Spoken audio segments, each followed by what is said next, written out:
Mais qu'est-ce que c'est que ça? Salut à tous, c'est Nico, j'espère que vous allez bien. Moi ça va toujours aussi bien, mais attendez, j'arrive au bureau et je vois déjà un truc posé sur ma table de tournage. Eh bien, il s'agit tout simplement d'un vidéoprojecteur, le Performance V600 de Vankyo, je connais pas du tout la marque, et qui est Full HD. Si vous êtes abonné à ma chaîne, vous savez qu'il y a quelques semaines, j'ai testé un vidéoprojecteur Full HD à moins de 200 €, et je crois que c'est la même chose pour celui-là, mais c'est pas le même, hein. Là c'est Vankyo, c'est la marque.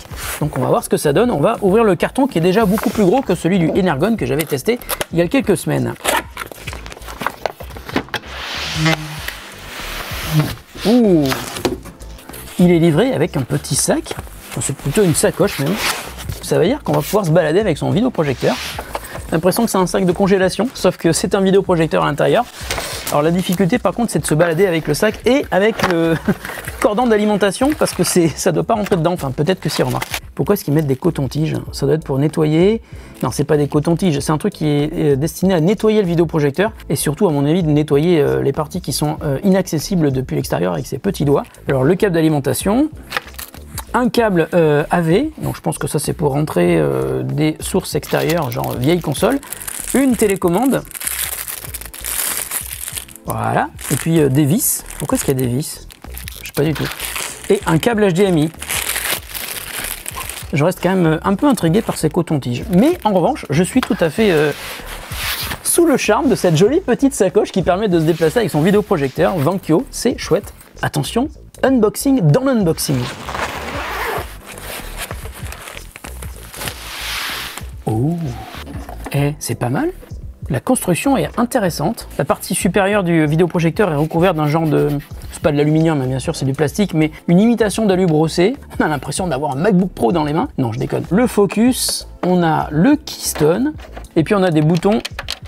Ça fait un petit peu léger quand même. Alors, sur la partie gauche, on a un lecteur SD qui permet donc de lire des films sur une carte SD, un port AV-in qui permet d'entrer des sources analogiques dans le vidéoprojecteur, et puis une sortie casque qui permet donc de brancher son casque pour ne pas déranger les autres, ou alors tout simplement, je pense que ça doit être possible de pouvoir le brancher sur une chaîne hi-fi ou sur un ampli home cinéma avec ce câble jack. Bon, c'est un petit peu light, mais pourquoi pas. Et à l'arrière, une entrée VGA qui permet donc de brancher un ordinateur par exemple, un capteur infrarouge, deux ports USB, un port USB 5 volts qui permet d'alimenter peut-être un Chromecast que l'on brancherait sur une prise HDMI, et puis un port U. Alors je sais pas ce que c'est ce port USB U, ça doit être à mon avis un truc pour mettre à jour. Ensuite, ça devient habituel chez les constructeurs chinois, hein, des ports HD1 et HD2, il n'y a pas marqué HDMI, eux non plus n'ont pas voulu payer la licence. Et à l'avant, on a un autre capteur infrarouge qui vous permet de récupérer le signal lorsque vous visez avec votre télécommande sur le mur, ça rebondit et hop, ça renvoie vers le vidéoprojecteur. Et ici on a la partie optique.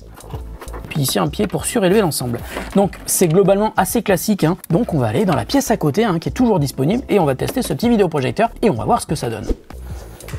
Mais dites-moi, on se serait pas déjà vu au même endroit, dans cette même pièce, il y a quelques jours pour tester un autre vidéoprojecteur? Je crois bien que si, parce que c'est ma pièce de test de vidéoprojecteur, ça tombe bien. Donc là, c'est pour naviguer dans les menus, ça c'est aussi pour régler le son, ça c'est pour valider, ça c'est pour mettre sur Play Pause quand on utilise le lecteur intégré, soit de la clé USB, soit de la carte SD. Ça c'est pour changer de source, ça c'est pour accéder au menu, et donc ça c'est pour éteindre ou allumer le vidéoprojecteur. Alors les deux molettes qui sont sur la partie optique, il y a d'abord le focus qu'on peut régler évidemment manuellement. Alors c'est pas hyper précis, il va falloir vérifier en même temps sur votre image si ce que vous réglez est net ou flou.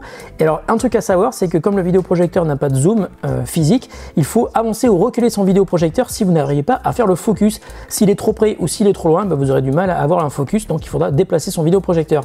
Et le keystone, hein, c'est le réglage qui est ici, vous permet de redresser le vidéoprojecteur, donc de corriger l'effet de trapèze s'il est penché trop vers le haut ou s'il est penché trop vers le bas. Sur la télécommande, on a les boutons pour allumer et éteindre le vidéoprojecteur, pour couper ou remettre le son, naviguer dans les vidéos que vous lisez sur une carte SD ou une clé USB, une croix directionnelle pour naviguer dans la liste des fichiers, mais aussi dans les menus de réglage du vidéoprojecteur, ensuite un bouton de retour arrière, d'accès au menu et de changement de source, et plus bas les boutons pour gérer le volume du haut-parleur intégré ou de la sortie jack. Bon alors mon test va être le même que d'habitude, hein. J'ai branché la Mi Box S sur l'entrée HD1, donc là on est directement sur la Mi Box S. Alors je vais commencer par aller dans les menus du vidéoprojecteur, donc là mode image, donc entre standard, soft, utilisateur, vivid et en retourne sur standard. Température de couleur entre standard, chaud, utilisateur, froid, et on revient sur standard. Aspect ratio, donc là ils ont traduit à moitié, hein, donc c'est 16 neuvième ou zoom 1, zoom 2, just scan, donc ils regardent ce qu'il y a sur le contenu, sur le support, ou auto, 4 tiers, on va laisser sur auto, tiens. Panorama, point to point,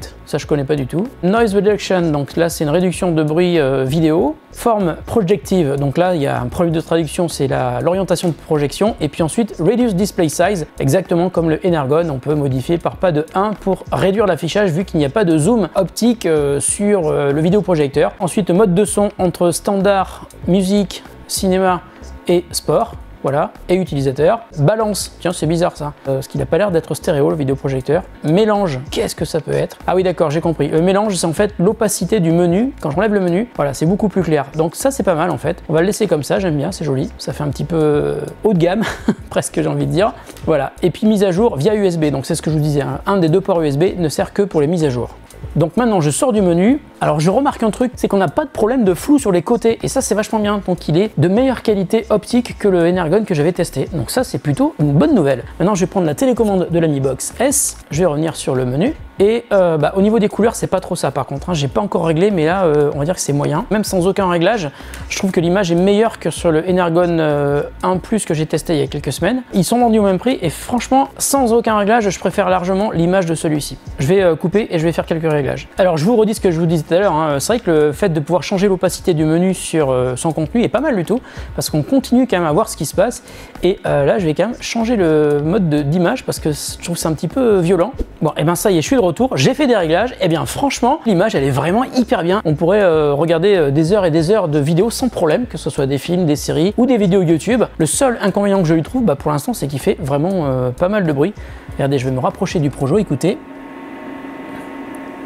Voilà, il fait plus de bruit que le Energon, mais l'image est de bien meilleure qualité. Bon là, j'ai correctement réglé la résolution, il est en 1080p à 50 Hz, donc c'est parfait pour du 25 images par seconde, et je vais aller regarder une petite vidéo sur YouTube pour voir ce que ça donne.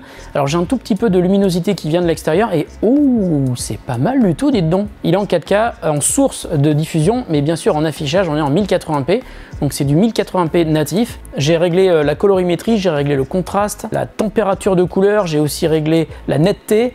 Franchement je trouve que ça donne pas mal du tout, ça donne vraiment envie de regarder une vidéo entière sur ce vidéoprojecteur. Le seul inconvénient que je trouve c'est qu'il fait un petit peu de bruit. Alors en revanche le son est en mono, il y a un seul haut-parleur qui est sur la gauche du vidéoprojecteur, donc c'est pas génial si vous êtes juste derrière. Il vaudra mieux à mon avis soit brancher un casque sur la sortie casque, et du coup si vous avez un bon casque qui isole bien, vous n'entendrez pas le ventilateur du vidéoprojecteur, ou alors directement sur un système home cinéma ou une chaîne fi. Tiens d'ailleurs en parlant de système home cinéma, celui dont je vous parle dans cette vidéo est super intéressant, hein, je vous mets un lien dans la description de la vidéo. C'est un home cinéma de Yamaha et qui marche plutôt bien.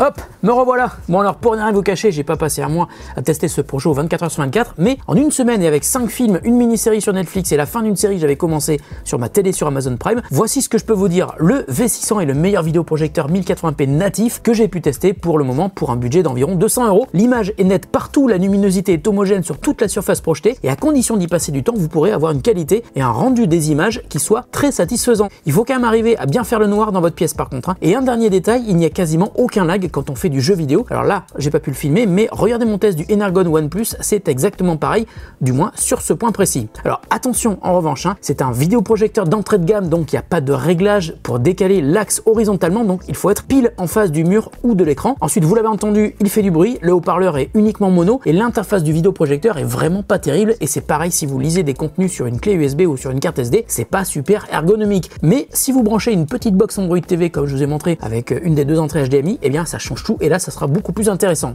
Alors j'ai encore regardé ce matin, le Projo est vendu 211 € sur Amazon, mais je vais tenter d'obtenir un code promo pour que vous puissiez le payer moins cher, et si c'est le cas il sera indiqué dans la description de la vidéo. En résumé, malgré ses défauts, le Vankyo V600 propose un bon rapport qualité-prix, 200 €. Si vous rêvez d'un vidéoprojecteur mais que vous ne pouvez pas mettre plus de 200 € environ, et bien avec celui-ci vous pouvez enfin vous offrir un vidéoprojecteur qui ne vous fera pas mal aux yeux à cause d'une résolution pourrie. Ici on est sur du vrai 1080p, alors je l'ai déjà dit 25 fois, mais je le redis encore, ne vous faites pas avoir, c'est pas parce qu'il y a marqué 1080p sur un vidéoprojecteur qui est vendu 50 € que c'est un vidéoprojecteur 1080p, il faut regarder la résolution native. Voilà, j'espère que ça vous a donné des infos, que ça vous a intéressé, et si c'est le cas, le pouce en l'air sera fortement apprécié de toute l'équipe, c'est-à-dire moi.